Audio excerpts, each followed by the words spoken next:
অক্টোবরের মধ্যে ভারতের সাথে গঙ্গা চুক্তি নবায়ন হবে। পানি সম্পদ মন্ত্রী বলেন, পুরনো চুক্তিতে আপত্তি নেই ঢাকার, তবে শুষ্ক মৌসুমে সুষ্ঠু পানি পাওয়ার নিশ্চয়তায় গ্যারান্টি ক্লজ যুক্ত করতে চায় সরকার।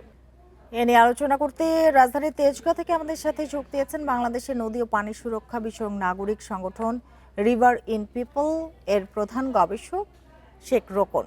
জনাব শেখ রোকন, আপনাকে স্বাগত জানাচ্ছি ইন্ডিপেন্ডেন্ট টেলিভিশনে। যেটি জানতে চাইবো আপনার কাছে যে এই যে গঙ্গা চুক্তি নবায়নের ক্ষেত্রে এই মুহূর্তে কি ধরনের চ্যালেঞ্জগুলো আপনি দেখছেন, আর কোন বিষয়গুলোতে আসলে বিশেষভাবে গুরুত্ব দিতে হবে এখন?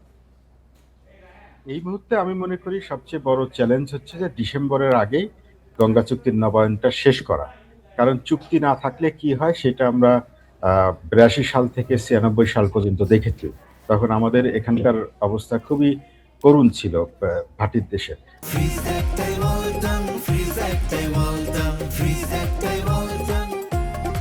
তো চুক্তিটা থাকার মধ্য দিয়ে আমাদের অববাহিকা ভিত্তিক অধিকার প্রতিষ্ঠা হবে এবং যে ভাগাভাগির বিষয়টা আছে সেটা অব্যাহত থাকবে। ফলে চুক্তি নবায়ন হওয়াটা এই মুহূর্তে সবচেয়ে বড় চ্যালেঞ্জ আমি মনে করি। আর নবায়ন হওয়ার পরে এটা পর্যালোচনা করা যেতে পারে। সেখানে 3টি বিষয় মনে রাখতে হবে। একটা হচ্ছে যে এইটা ফারাক্কা পয়েন্টে এখন পানিটা হিসাব করা হয়, কিন্তু গোটা গঙ্গা নদীকে একটা ইউনিট ধরে পুরো পানিটা হিসাব করে ভাগাভাগি করা দরকার। দ্বিতীয় হচ্ছে এটা অববাহিকা ভিত্তিক হওয়া দরকার। এখানে দেখা গেছে শুধু ভারত এবং বাংলাদেশের মধ্যে চুক্তিটা হচ্ছে, কিন্তু অন্যান্য দেশ যে গঙ্গা অববাহিকায় রয়েছে, যেমন নেপাল, বিশেষ করে নেপালের একটা গঙ্গার বড় অংশের পানি আসে নেপালের কোশি, গন্ডকী এইসব বেসিন দিয়ে। তো ফলে নেপালকে এখানে পক্ষ হিসেবে অন্তর্ভুক্ত করা দরকার।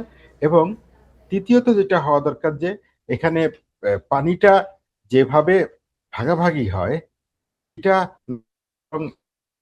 কিভাবে বাড়ানো যেতে পারে, কিভাবে বন্টন করে সেটা হওয়া দরকার। পানি বন্টন চুক্তি মনে রাখতে হবে, এটা হচ্ছে ট্রিটি 1996 সালেরটা। সেইটা পৃথিবীর কোথাও ট্রিটি গুলোর মেয়াদ থাকে না। এটা একটা দীর্ঘস্থায়ী, মানে পর্যালোচনা হতে পারে বিভিন্ন ধারা, আমরা বদল করতে পারি, কিন্তু চুক্তিটার কোনো মেয়াদ থাকে না, চুক্তিটা স্থায়ী হয়।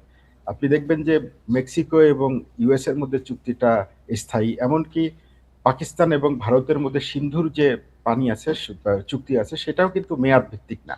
তো ফলে এবার নবায়ন হওয়া উচিত এবং মেয়াদটা তুলে দেওয়া উচিত বলে আমি মনে করি।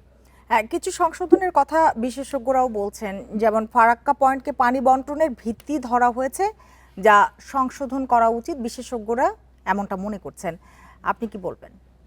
হ্যাঁ, আমিও সেটা বললাম যে এটা গোটা নদীটাকে আপনার একটা একটা ইউনিট ধরা উচিত। কারণ আমাদের রিভার অ্যান্ড পিপলের গবেষণা আছে যে ফারাক্কার উজানে যে আরো 4টা রাজ্য রয়েছে পশ্চিমবঙ্গ ছাড়াও, বিহার, ঝাড়খণ্ড, উত্তরপ্রদেশ এবং উত্তরাখণ্ড, সেখানে 29টা ছোট বড় স্থাপনা রয়েছে, ড্যাম এবং ব্যারেজ, যেখান থেকে 2,92,000 কিউসেক পানি প্রত্যাহার ক্ষমতা এই ড্যামগুলো। তার মানে ফারাক্কা পয়েন্টে আমরা যেখানে 70 থেকে 80,000 কিউসেক পানি ভাগাভাগি করি এই চুক্তির মাধ্যমে, তার 3 গুণেরও বেশি পানি আসলে উজানে প্রত্যাহার রয়েছে, এরকম স্থাপনা রয়েছে যেগুলো প্রত্যাহার করতে পারে। ফলে গোটা নদীটার হিসাবটা ধরা দরকার, ধরে সেই অনুযায়ী হওয়া দরকার। আর এটা ফলে ফারাক্কা পয়েন্টে মাপামাপির যে ব্যাপারটা, এটা অবৈজ্ঞানিক এবং এটা ভাটির দেশ বাংলাদেশের জন্য অন্যায্য। জি। হ্যাঁ, এবার যে চুক্তিটি রয়েছে পুরনোতে কোনো আপত্তি নাই সেটা বলা হয়েছে, কিন্তু গ্যারান্টি ক্লজ যুক্ত করতে চাই যাতে শুষ্ক মৌসুমে আসলে বাংলাদেশ পানি পায়, যেটি 1977 সালে আমরা যদি দেখি রাষ্ট্রপতি জিয়াউর রহমানের সময় 5 বছরের যে সমঝোতা হয়েছিল সেটিতে ছিল ভারত 80% পানি দিতে বাধ্য থাকতো শুষ্ক মৌসুমে। আপনার কি মনে হয় যে শুষ্ক মৌসুমে যদি পানির নিশ্চয়তা ছাড়া চুক্তির কোনো কার্যকারিতা আসলেই কি থাকে? দেখুন, গ্যারান্টি ক্লজটা ডেফিনেটলি এটা গুরুত্বপূর্ণ, এটা থাকা উচিত। কিন্তু আপনার মনে রাখতে হবে 77 সালের চুক্তিটা ছিল চুক্তি না, এটা এগ্রিমেন্ট ছিল, সমঝোতা ছিল, এবং সেটা 5 বছরের জন্য এটা স্বাক্ষরিত হয়েছিল।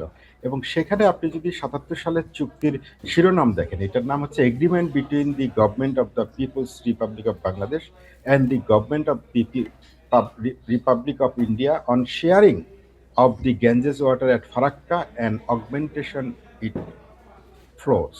তার মানে একটা গ্যারান্টি ক্লজ ছিল বটে, সেখানে একটা ব্যাপার হচ্ছে যে এখানে গঙ্গার পানি বৃদ্ধির কথা বলা হয়েছিল, যেটা পরবর্তীতে এটা বাংলাদেশের জন্য এটা একটা চ্যালেঞ্জ, কারণ গঙ্গায় তো পানি আছে, সেটা বৃদ্ধির করার ভাগ কেন আমরা হব?